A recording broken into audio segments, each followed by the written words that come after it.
It's another beautiful Monday on Your View. Welcome to the show. I am Mariah Fela Brown with us. Today we'll have the ladies in the building. Yo, yo. And we have Damilola Aja, guest co-host this morning. Good. This is our first time having a guest. We got married. Oh, you got married from last time. Right. I guess the producer Wow, didn't ask that's you cool. your name.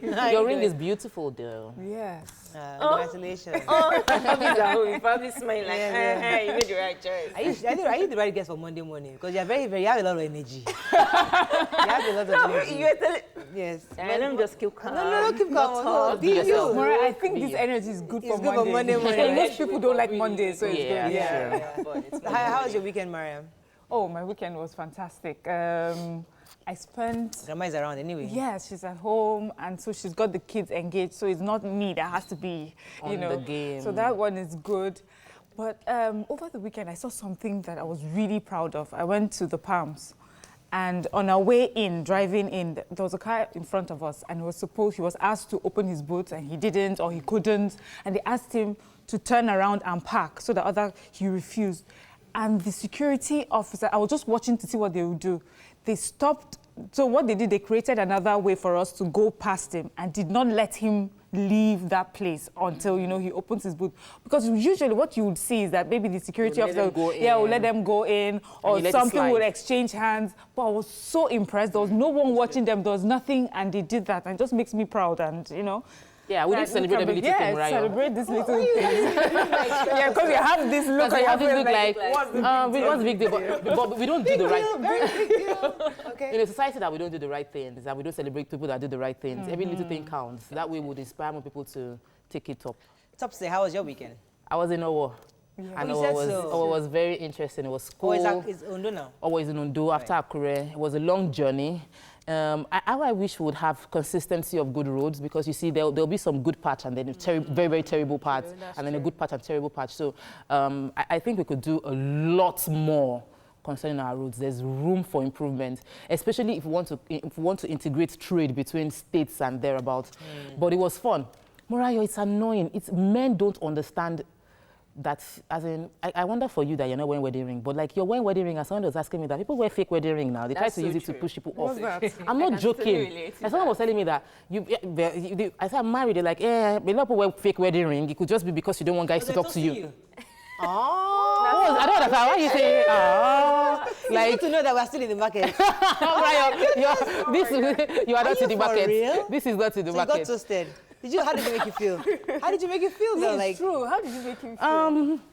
It was nice to... No, I'm not. I was flattered because a lot of people didn't understand. I was married. I have 3 kids. They're like 3 kids.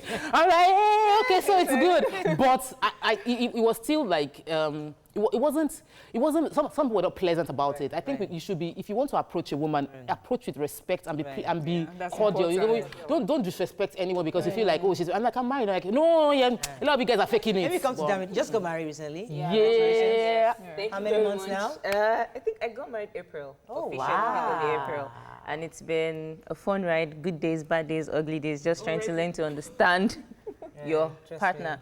Like talking about getting my people asking you out. I was on set on Saturday for a video shoot, and I was the makeup assistant. And while we were there, guys were staring at me. There was this guy that was like, "Are you sure you're married?" I'm like, "Yes, I'm married." Then he kept asking me for how long, and I'm like, "Know your business." Is there a married look?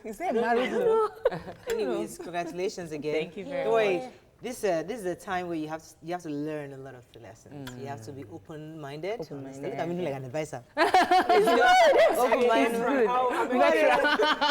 Just learn. Things will happen, but you'll be all right. Let's go on a break. When we come back, we'll go through the front pages. We'll go serious. We'll be right back.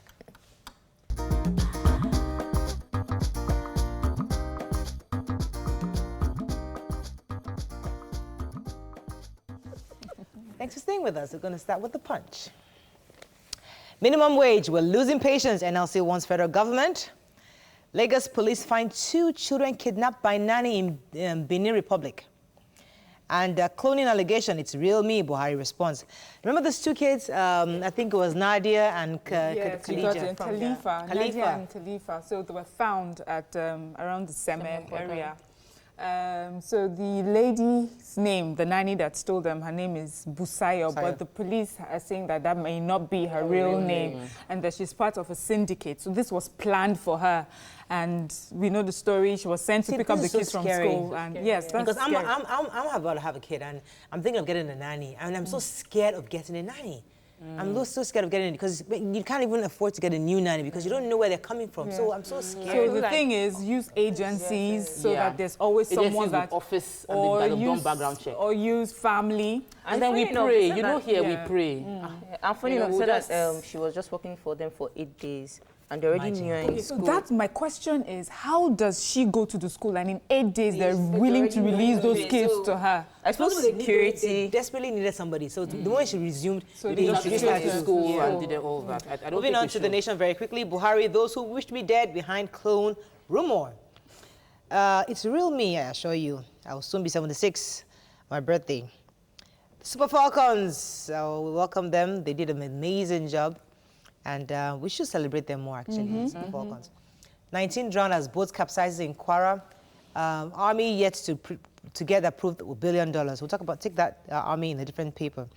Who has a Buhari story? Yes, our president was speaking in Poland. He was speaking in Poland. And according to what he said that a lot of people, they were wishing him dead. And it's still him. He's not a clone. He's going to celebrate his 76th birthday very soon. And while he's going to celebrate that, a lot of people have been harassing him. And they can stop harassing him because the only harassment he's getting right now is from his grandchildren. He has too many of them. Exactly. So And he also said that while he was healed, a lot of people were saying that a lot of people were already bidding to be the next vice president. We're already talking to Yomi Osinbajo that in case Baba they would actually come Imagine. Still already planning your death. Yeah. But the thing is, while he was abroad, he was able to talk more. Yeah, so Compared to exactly. He says that, and I think that we should have a president that communicates with us more within our soils than someone that we hear from whenever he goes out. And I think it has to do with the handlers. They need to make him more accessible to the people. To us. moving on to the New Telegraph. Buhari, people wished me dead, lobbied Osinbajo. Crisis brews in PDP campaign council towards 2019. 19 children drowned in Kwara boats mishap. We should talk about that. Federal government yet to release the $1 billion to fight Boko Haram, says army. And fuel scarcity looms as marketers give federal government 7-day ultimatum. So we have plenty of stories. Yeah, let's see a couple. The fuel scarcity issue between the oil marketers, the importers, independent marketers, and between the oil depots. They've decided that the government is owing them 800 billion. And that it needs to be paid in cash. They need to pay their arrears. They need to pay the interest accruable within that period, and that they're not going to wait for the money that they don't want promissories, that they want to be paid immediately within that 7-day period. This is not with the agreement of the major oil marketers. They said they're not involved in the strike. I feel that it is a bit insensitive, not the demand for money, because everybody that does business should get paid. But why the way it's timed towards December, towards Christmas, when people will be traveling, you just don't. It happens a lot, right? Yes, they always just make these threats just around Christmas. But that is when they also believe that they will be answered. So. And I was just saying this, a lot of people start panic buying. Right. They will probably want to buy. Exactly. I know I'm going to buy mine today. Very quickly, 22 people that were in the boats, 19 died. Actually, most of them were kids. They were going to a wedding, I heard, in Kwara. I mean, why would kids be in the boat? Well, if that's the way of transportation, I think it's just about getting enough life vests to cover everybody, but then we don't have. Okay, let's move on very quickly to Vanguard. Setback as Boko Haram hits Army's armored tank base. 2 soldiers killed, troops foiled 2 suicide bombers, and $1 billion approved to fight insurgency hasn't been released, says Army. God has a message for Nigeria in the coming months, says Osinbajo.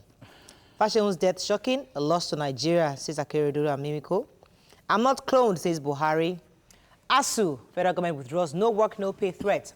And FG stoking crisis with security agencies. Let's talk about the Boko Haram. The army was, where I get the story. Okay. I have that story. Buratai was saying that we haven't gotten $1 billion was approved in April by the president. Unfortunately, at this time, the money hasn't been released. There's a lot of bureaucracy to get that money out. So if we're going online saying, oh, money was released, they didn't buy the equipment, that the money was embezzled, and trying to make all these claims. We're not really talking about this 1 billion. They've gotten money beyond this, before the 1 billion. The 1 billion approved has not been released, but before then, I've read in papers discussed on the show here, how they said they got ammunition to support the war, how they've gotten intelligence to support the war against Boko Haram. So when he's speaking up now that they haven't gotten money, almost 6 months after the money was approved. We need to understand that what he's saying is that there have been ammunition and other arms that have been gotten in the 2 to 3 years, and that to the best of their knowledge, they have enough to fight the insurgency. But on that particular 1 billion, that's what they're talking about. They haven't received that 1 million. Yeah. And another thing that was said in that paper was some of the hunters, the southwestern hunters, are telling the government that they will actually kill the insurgents, that they should actually contract them. There are charms that would work. You don't have to contract. So I don't know how true. If you're a true Nigerian, please just go there and start hunting. I think. All right, there's another story I want to take. There's another story that actually. Who are the Agbaje Sanwo-Olu disagree? Yeah, Agbaje and Sanwo-Olu disagree was actually on social media. Agbaje tweeted saying that what Lagos needs is freedom and the ability to speak, while Sanwo-Olu is saying that what Lagos needs is improvement, that it's just to progress, not that there's no, so it's just been... All right, Daily Sun, I'm not a clone, says Buhari. Shibajo preaches hope at Villa Chapel's end-of-year Thanksgiving. 2 suicide bombers killed, 5 injured in Borno bomb blast. 2019, Atiku Buhari camps trade words. Okay, I think that's pretty much it on that. We've taken most of the big stories there. Yeah. Guardian, Buhari in Poland says, I'm not Jibril. Yeah, so there was this thing, is it Jibril that is not Jibril? Yeah, there's a Sudanese.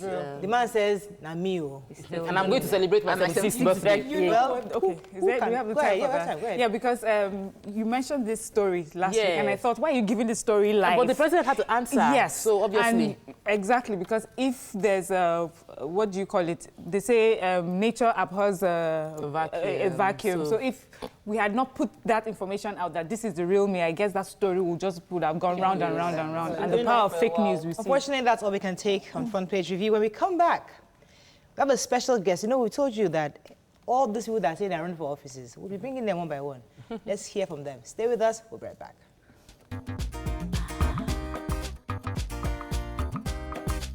Stay tuned.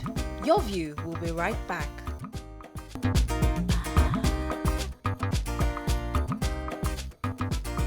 Welcome back to Your View. Thanks for staying with us. Join us on the show is a gentleman who says he's running for a new Nigeria. His name is popular man, Mr. Fela Durotoye. He'll be enlightening us on nation building and how we can utilize our human capital, purpose, resources, and potentials to achieve the Nigeria of our dreams. Welcome with us, Fela Durotoye. Finally, to have you. So you can join us. To be here. I've wanted to be here. Now so you can call us on 070-80668014. You could also tweet to us at TVC Connect. Please hashtag YourViewTVC so we can read your tweets. All right, Fela, I've seen you speak at so many events, and I keep saying to myself, this man wants a new Nigeria. Are we ready for the Nigeria this man is preaching? Because you come across as a good man, a goody-goody two-shoe type, nice guy. Like, does he have the heart, the lever to help transform this country? We see other countries, what happened in Ghana and different where there's like a radical draconian approach. Yes. And people feel like that's what Nigeria needs. In your view, do you think your strategy is what we need at this time or something really drastic? Oh, well, so for sure, I know that we need something that is drastic, but drastic is not as much of whether we are killing people or we are maiming people, because we need a drastic shift in the way that we think as a people. We need a drastic shift in the way that we see our nation and we connect back to our nation. Today, most Nigerians don't really love Nigeria. We beef Nigeria. We're disappointed by Nigeria. But we forget that Nigeria is nothing except the people. That really we are Nigeria. And so one of the things that we have to do is to stop thinking about Nigeria as government. Because we are angry with government. Because yes, truly, over the years, much of the rulers that have ruled us have disappointed us. They've not delivered this kind of services and all of that. But that's not Nigeria. They are not Nigeria. We are Nigeria. You know, I told somebody one day, I said, the way we treat Nigeria is the same way you would expect, and I use this analogy very carefully around women. Imagine a man who has a beautiful daughter, who does not protect his daughter, and now she is abused by several men, and then he's abusing the daughter for being fine. That look at you, you're girl. See, that's how the men are abusing you, they are raping you. He's not, and then when he sees the rapist, he says, good morning, sir, good morning, sir. That's exactly what we're doing. Wow. The people who are raping Nigeria, we are saluting them, we are defending them. And yet, the nation itself is the one that we need to. So that brings us to this question, because Mariah asked me this question a few weeks back. She was like, are we ready for change? And my answer was that I think we need to suffer a bit more. That because the Nigerians I see don't look like they've suffered enough. They need to be beaten a bit more. And I feel really bad because I want that change now. Yeah. Do you see, and you've traveled across Nigeria with this campaign, have you seen the people? Do you really think, in all sincerity on the show, that the people you meet on the streets will not trade their votes for money? They are really ready. They feel enough is enough. They are ready for the change.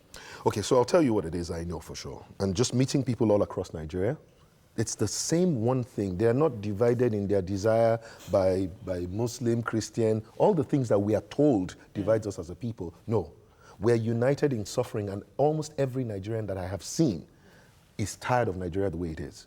Okay. And I think what really upsets them is that they know that we can be better.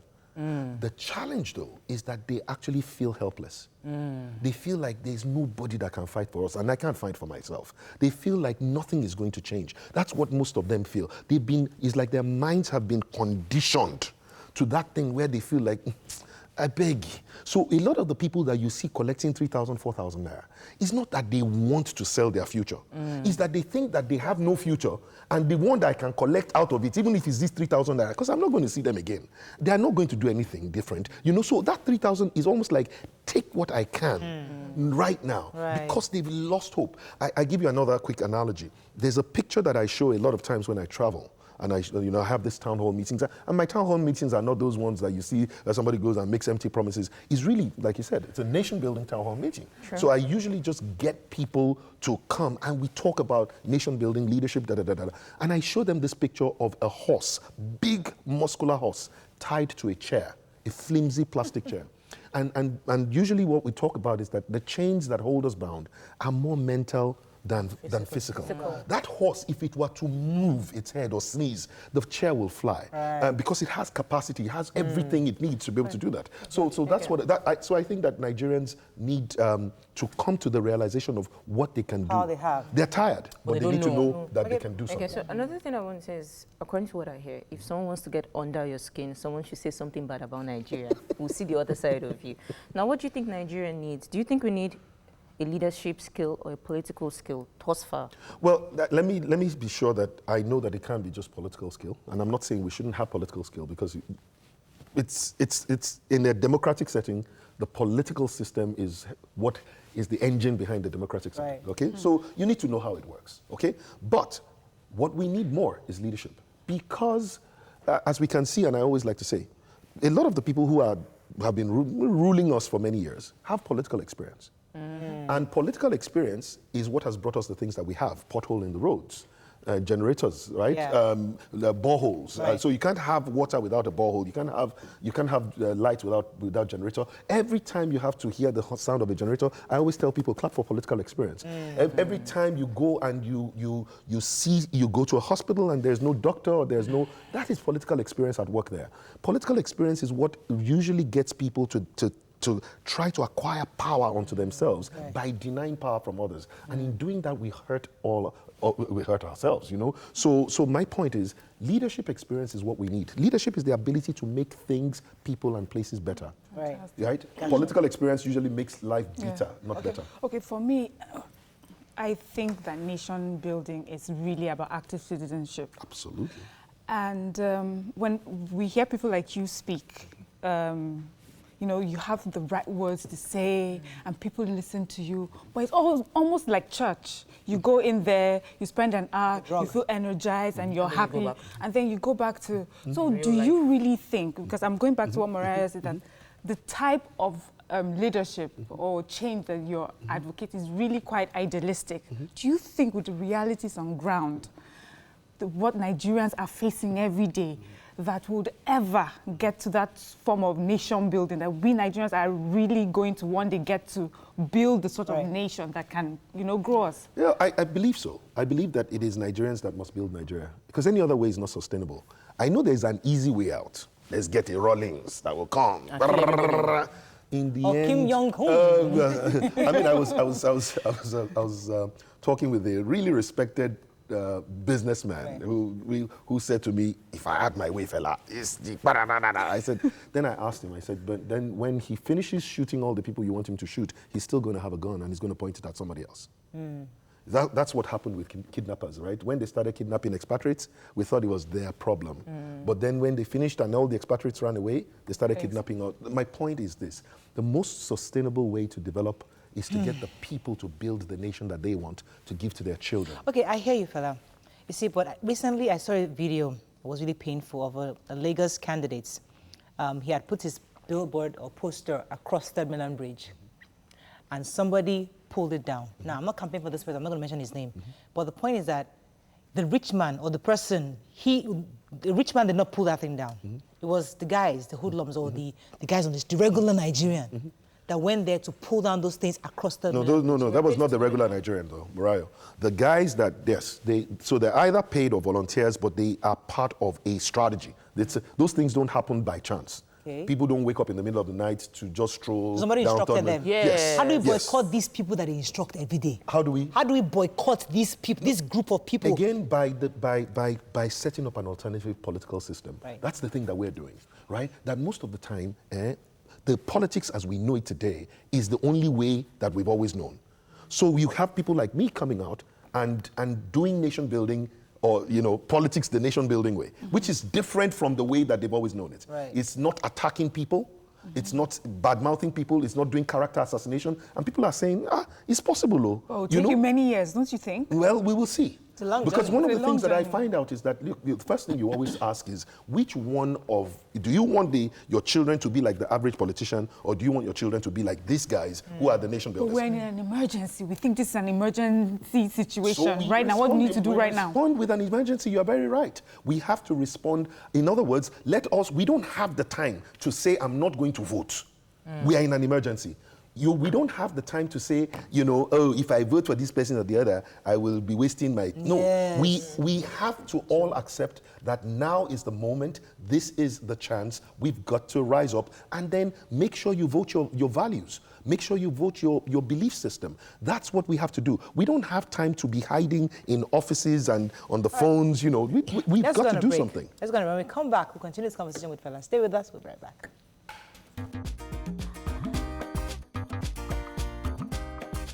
Stay tuned. Your View will be right back.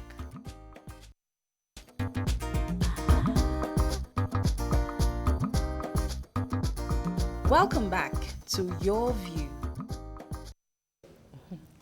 Thanks for staying with us. We still have Fela Durotoye with us. Yes, Tope, you had a question. So I have a question. This government made us realize how important this House of Assembly, the Federal House of Assembly and the Senate, how important they are, because no matter what policy you have as a leader, you need to be able to let it trickle down. We also realize that you cannot pass a budget without their permission, and they can change the whatever direction. They can decide to take money from what you want, put it somewhere else.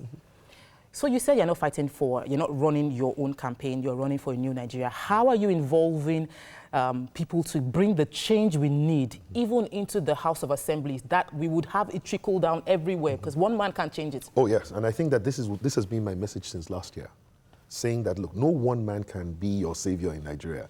What we can do is, and which is what I have been doing, is getting a whole generation to come out and getting people to run at different levels. So a lot of people say, why didn't he just go and run for House of Assembly? Why didn't he go and do local government chairman first? I say, well, if I am a local government chairman, I probably will not be able to inspire someone to run for House of Assembly or governor. If I was a governor, maybe I can inspire House of Assembly and local government chairman, but I may not be able to inspire somebody to go for Senate. But if you are running for president, then you have the capacity to inspire everybody. And that's what this is. Oh, absolutely. It's so effective. I mean, not only within my political party, Alliance for New Nigeria, but across political parties, getting young people. A lot of people say today that it's because Fela was running that I decided to run. Okay. That's because Fela encouraged us. Let me take this call from Victory. Victory, are you there? Thanks for calling. Yes, good morning, Mariah. Go ahead, please. Good morning to your guest in the studio. A lovely question from you as well as Tope. But I want to ask one question. Like your guest has been saying, does you think the Nigerian template give room for young aspirants to come and showcase their capacity in terms of leadership quality? Because as far as I'm concerned, look at the scenario. I'm having trouble hearing you. Could you speak a bit louder, please? All over Third Mainland Bridge, the poster, the banner of a particular candidate was all put down overnight. And that's someone that will look into as someone that has possessed the leadership quality. Now, the banner were all put down. Will the same happen to an aspiring young man that has leadership quality in this country? We're having trouble hearing you. It's a bit blurry. We're talking about the banners that we already get the question. Yeah. All right, I was going to go to the issue of funding because I know, I mean, what I'm hearing you say now is that, listen, yes, I'm running for the highest office in the land. But really, what I'm really running for is a new Nigeria. I'm trying to change the minds of people. So I'm contesting for the office. So you're contesting for that office. But I'm running for a new Nigeria. Yeah, but as you run for the new Nigeria, how are you funding it? Do you have people who are supporting you? Is it just donations, or do you have forefathers, or what do you call them? Godfathers who are backing you up in this? So first of all, I have no godfathers, and we have not looked for. So it's not because we looked for and we couldn't find. We don't have no godfathers, no cabals. I'm probably the only. Maybe, right? I think I'm the only aspirant, then candidate, that has been publishing not only our budgets for the month, but also our expenses for the month. We just did even for the one for month of November 2 days ago. So every month we've been showing that level of transparency. And bottom line is this, it's just been the contributions of everyone. They've been contributing 50 naira, 100 naira, 200 naira, 500 naira, but it's just the numbers. And this is what encourages you to know that people are ready for a new Nigeria. You know, we went, and you can see this on social media, we went to a place called Kwali in Abuja, and it was the den of area boys. And we were speaking, and you know, some of these guys, like, you know, and after I had spoken for a while, this guy stood up and said, come, you know what, I'm giving you, and he brought 500 naira. You know, I go talk him, I go do him. I go talk him, I go do him. And he said, I believe in you. Now, you know, I've seen that. I've seen not only him, other area boys have come to give. But the one that blew my mind the most was in Adamawa, right, where a man waited 2 hours, literally after our town hall meeting. He was a paraplegic guy. And when he came, you know, and I was looking at this guy, was coming at me. I wasn't sure what he was looking for. And by the time he got to me, he just put 200 naira in my hand and said, the new Nigeria is for me, is for me. I broke down crying. Let me take this call from Yakub. Yakub, are you there? Oh, that was. Good morning. Good morning. Go ahead, please. Yeah, thank you very much. Good morning to your guests. Good morning, sir. Okay, let me start by saying that the question that Topper asked your guest, I think it has never been dealt with that question, because you can preach whatever you like as a candidate or president to be, but if you don't get your National Assembly right, and then this our National Assembly, they were not ready to change at all, because they can do and undo. As far as they're concerned, whatever program you have, you hear me clear at all? Hello? I can hear you very clearly.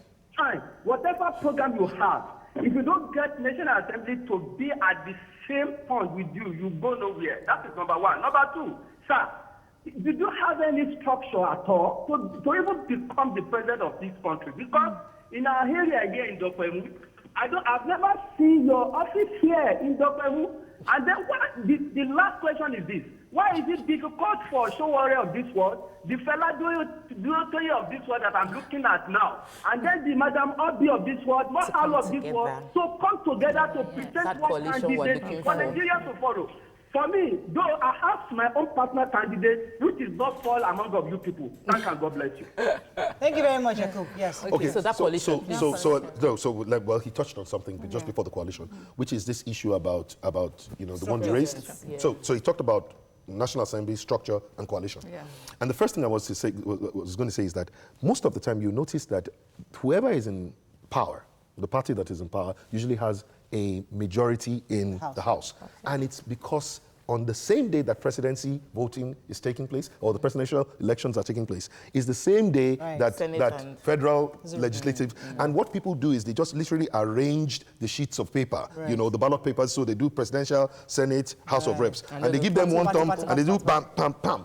And that's what the point here is that I promise you that by the time we're coming in with a new legislature.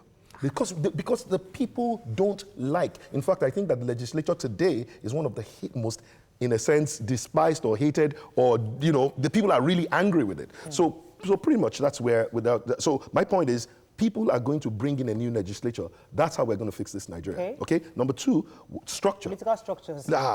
You see, what people don't realize is that in this next election, it's not what you call the brick and mortar that we've been used to. That's the political system.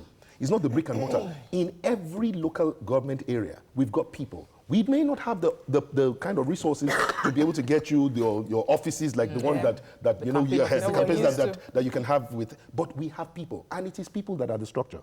Why? Because it is people that are going to vote, and those people are meeting in their homes. They are meeting in cell units, and we're connecting those things. I think the last thing that he alluded to was the coalition. Let me say something. It is important for us all to agree that we will need to have a common face to be able to make this thing work.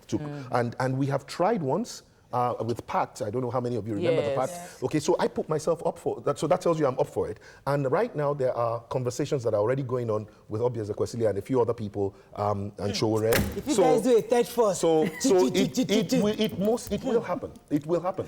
Guys, look forward to it. It will happen. The only thing is that we are, as we keep saying to ourselves, we must follow the order. Nigeria first, Nigerians next, ourselves last. Good. If any time if you throw that order any other way, you can't get anything done. I think Nigerians showed that in 2015. We needed options. Yes. And we need those options come in this election season. We cannot have the same old. And it's great to hear that something is in the pipeline. When we come back, the final lap of this conversation, stay with us. We'll be right back.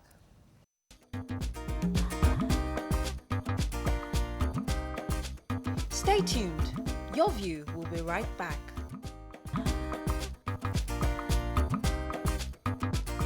Welcome back to Your View. Thanks for staying with us. So Dami had a question? Go ahead. Okay, now, I know you've done a whole lot when it comes to education, Mushin makeover. You actually worked with Oyo State, and you transformed their education system from their NECO exam from 28 to number 3. So, Yes. That was in 2008 or 2009. Wow. That was even before you thought about going for any political position at all. So what are your plans moving forward for Nigeria? And another thing is, nation building itself is a systematic process. And a lot of people are saying that the systematic process is dead because it's all about politicians. And what systematic process are you going to put in place for the whole Nigeria? Okay, just in case some people don't remember what you're talking about, the Mushin Makeover project was somewhere in 2009, where we mobilized over 2,000 people to paint 296 houses for free in one day. And it was really because Lagos State had at that time said they wanted all the houses to be painted on the high street. So that was, and it wasn't because I was trying to run for anything. I was just, if there's a problem, solve it. That's how I've always done it. Education projects, we've done projects with Oyo State, like you said, in 2008, 2009, prepared 48,150 students to be, to take the exam. Not only did those students go from about 28, which is normally what Oyo State was at, to 3rd, but they also got a letter from the Director General of What was the magic NECO. wand? What exactly did you do? It was two things. We taught them the values. There are 10 values that we taught them that changed their mindset. Right. And then we gave them principles. There were 17 principles of academic excellence. And each one of those principles was framed in a book. There are 10 values. I'll run through, make a positive impact on everyone you meet and everywhere you go. Be a solution provider and not a part of the problem to be solved. Be a role model worthy of emulation. And those things are very, that's a personal creed. Yeah, let me take this from Laja. He's been holding for a while. Laja, are you still there? Yes, Mr. Martins, go ahead, please. Very quickly. Good morning, Mr. Durotoye. Good morning, Laja. Go ahead, sir. Go ahead. You have a few seconds. Yes, I am. Okay. Mr. Durotoye, good morning. Good morning. Listening. Listen to the TV. Okay. I just want to ask, where will you get money to prosecute this your very, very noble ambition? I think he's answered that. Be a presidential candidate in Nigeria. All right, thank you very much. Okay. Point taken. All right, so I think we answered that a little while ago. It's been by the contributions. And, you know, when I actually go and do calls, before many other candidates started doing it, when I started asking people, the people would yap me on Twitter, he's begging for money. And I keep saying to people, don't you understand that life is really about investment, right? Yeah. If any candidate that uses his money or a big chunk of money from one cabal or the other, they must get returns. Yeah. The only time that you can have a good government is when the people are the ones that fund it, in which case you owe the people. Right. You don't just owe the cabal. Yeah, Mr. Durotoye, apart from the students in Oyo State, you also train teachers, which is also good, because the reason I say that is most of the time when we handle problems, we handle like part of it. So it was important that you recognize that it was a teacher as well as a student. So kudos to you. Thank you. But we have so many questions on Twitter. A lot of people are asking.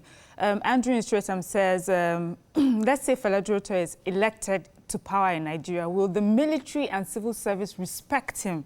His case is like what happened in the Roman Empire. You had Caesars who fought and rose in military, and you had civilian Roman emperors. Do you have? Well, so the military, civil service, they are all Nigerians. And guess what? United in poverty and lack of healthcare. They are united in poverty, suffering, and even the threats to life. They will respect anyone who makes the lives of them and their family better, who they can see on a daily basis is waking up, not to be able to just empower and enrich himself, but to be able to empower the people. Okay? So the point being that as long as you keep showing that you love this nation, you care about the people, and you respect the law, the people, military, anywhere, everybody else will respect. YK, are you there? YK. Is that okay? Go ahead, please. You're live. Go ahead. Hello? Yeah. Yeah, okay, hear you. Good morning. Good morning, YK. You got 20 seconds. 20 seconds. Yeah, I have a question for Mr. Durotoye. Yes. Yeah, I love your ideas. They're, high ideas and everything. I'm wondering why you can't work with the other, because you young candidates or younger candidates or new candidates, you're all different. So I'm wondering why you cannot work together and be, because you say Nigeria first. If it's really Nigeria first, why are you not putting your ambitions of being president, all of you, not just you, aside? Thank you, YK. I think he actually addressed that already. He already said that there are conversations going on right now for that coalition. Hopefully he wants to sacrifice. We have strong candidates and we can't have 3 presidents. That's the challenge. So, let me let you have the last word. Well, so just to say quickly to YK that, YK, we are in the process, so it's a good thing. What you want is what we want. We want to have a credible third force, an alternative to the existing structure. The 2019 elections, as far as I'm concerned, is not between APC, PDP, or any of those things. It's between old politicians and a new breed of new generation nation builders. We have to run up. So that's it. Thank you so much, Fela. We have to run up. But I think that's good news for us because we really, really want a new Nigeria. Thank you. Regardless of what happens, we're proud of those of you that have come out already. And as long as we are willing to do our own little part. Don't worry about what you can't do. Do the one that you can. Don't stay at home and keep your vote till don't save it. Go and waste it. Waste your vote on someone you believe in, whether that person will win or not. If you waste your vote, you'll be amazed. There are 51 million voters that may or may not vote this time, except they decide to waste their vote. Thank you so much. Thank you very much. Thank you. Unfortunately, we couldn't ask too many political questions because there's a process to his party then coming to us, doing the needful, and then we'll ask about his manifesto. But we just wanted to hear your thoughts on nation building. That's why we brought you here. So we didn't ask any political questions, but I'm sure we can do that some other time if your party... I'll be glad to come here. Round of applause. Have a fabulous day. We'll see you tomorrow. Bye-bye.